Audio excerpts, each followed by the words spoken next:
I've been thinking a lot about breathing lately, why it's suddenly everywhere, why it's becoming the new cure-all, the new trend, the new form of self-care. But the more that I study it, and the more that I reflect on it, the more that I realize something unsettling. The modern world has misunderstood the breath completely. We've turned it into a technique, a trend, a purple pill to take whenever we're feeling a little bit off, and missed the one thing that the breath was actually trying to teach us. Something that's hidden in plain sight. Something so essential that once you see it, you'll never look at breathing the same way again. And honestly, this missing piece has nothing to do with the practice of breathing. It's not about stimulating your vagus nerve or shifting your CO2 tolerance or any of the scientific claims that get all of the attention nowadays. What we've been overlooking is the key that breath gives us for understanding life, your life. Because the breath isn't just a tool, it's a guide, and you could say it's a mirror. But let me take a step back. A few weeks ago, I was preparing a lecture on pranayama, which is yoga's approach to working with the breath.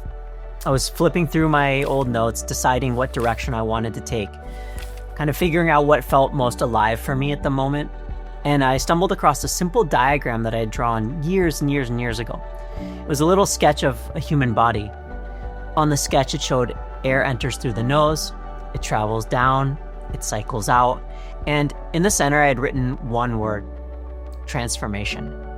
When I saw that drawing, something lit up inside of me, memory. I remember the original lesson, actually. I remembered my teacher talking about one of the biggest confusions in yoga.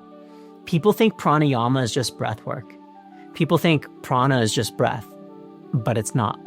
Breath is just the vehicle.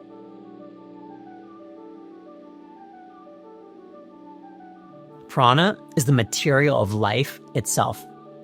And okay, I know that sounds big. Let me bring this down to earth, because that's what this channel is about anyway. When yogis talk about prana, they're talking about the functioning of the human body. Breathing, that's prana. Digestion, that's prana.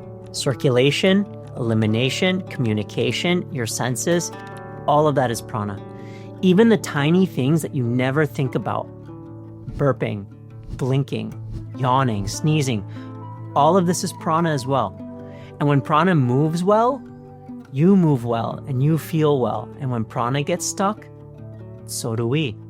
That's why pranayama exists, not to manipulate your breath, but to maintain your life, to keep our own system clear, to keep it balanced, to keep it functional.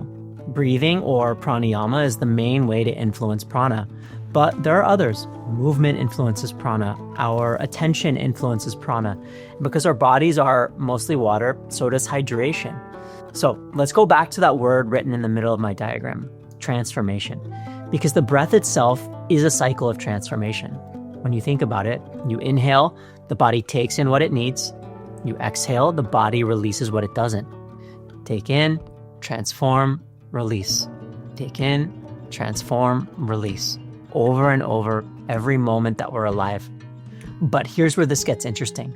This isn't just the cycle of breath. It's the cycle of everything. You take in food, you transform it into energy, you release the waste. You take in water, you use what you need, you release what you don't. And whether we realize it or not, you take in life, experiences, emotions, lessons, mistakes, joys, conflict, beauty, pain. But unlike breath, we don't always transform those things. Oftentimes, instead, we suppress them or we ignore them, and we definitely don't always release them either. In fact, oftentimes we do quite the opposite, and we bury them deep. So the question becomes, what happens when we don't? What happens when we take in all of life, but we never digest it? We never learn from it. We never let go of what's no longer serving us. What happens when the breath moves, but we don't? Here's what happens. The same thing that happens when you hold your breath. Pressure builds, your system strains, you feel suffocated, you can't see clearly, you can't think clearly. This is where the ancient yogis figured something out that we're forgetting in the modern day approach to breath. Every breath that you take contains 3 transformations that mirror the process of living well. So let me walk you through them.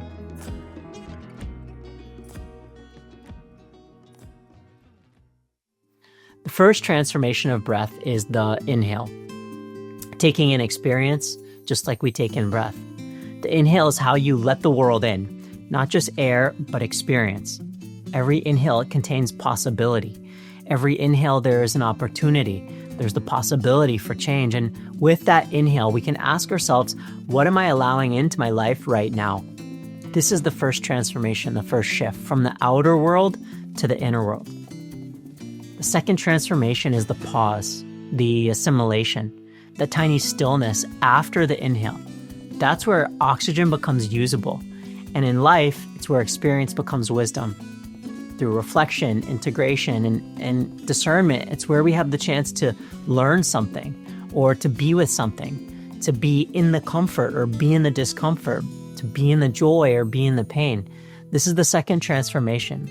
Raw experience, it becomes understanding. The last transformation is the exhale, releasing what no longer serves us. Biologically, you let go of what the body doesn't need. Emotionally, you let go of what the heart-mind doesn't need. You keep the lessons, but you let go of the stories, those stories that hold you back. And here's the truth. Without the exhale, the next inhale is not possible. This is the third transformation, the release. That's what creates space for new life or new possibility. When you start to see all of this clearly, you realize breath, it's not just something we do, it's the blueprint for life itself. You take in, you transform, you release. Food follows the cycle. Water follows the cycle. Nature follows the cycle. Relationships follow the cycle. Personal growth follows the cycle. Life itself follows the cycle. But most of us, we only know how or spend time on the inhale. We take in everything, the stress, the pressure, the expectations, but we don't pause to transform it. And we almost never exhale what weighs us down. So the real question is, are you truly breathing? Or are you just collecting? Are you just hoarding life experiences? Because if the breath teaches us anything, it's that life only works when all three parts are happening. Taking in, transforming, and letting go. And if this way of understanding the breath is opening up something in you, if it's helping you see your inner world a little more clearly, this is the kind of work I explore here on this channel. How ancient practices, they aren't just techniques, but mirrors for how we live. And how there's always something deeper working behind the scenes, something most of us never notice until someone helps us to look. This is why I teach, because these ideas, these stories, these philosophies, they become powerful when we explore them together and in conversation. And if this kind of conversation speaks to you, I want to invite you into something I'm really, really excited about. My January 2026 online Yoga Sutras course. Over 10 weeks, we go through the entire text of the Yoga Sutras together. To be honest, it's a little quick, but we do it thoughtfully and we do it in community. We take these ancient teachings and we bring them into modern life. We make sense of them.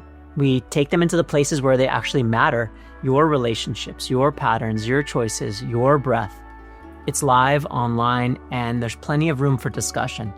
And everything that we talk about, everything that we learn is recorded, so you'll always have access to it.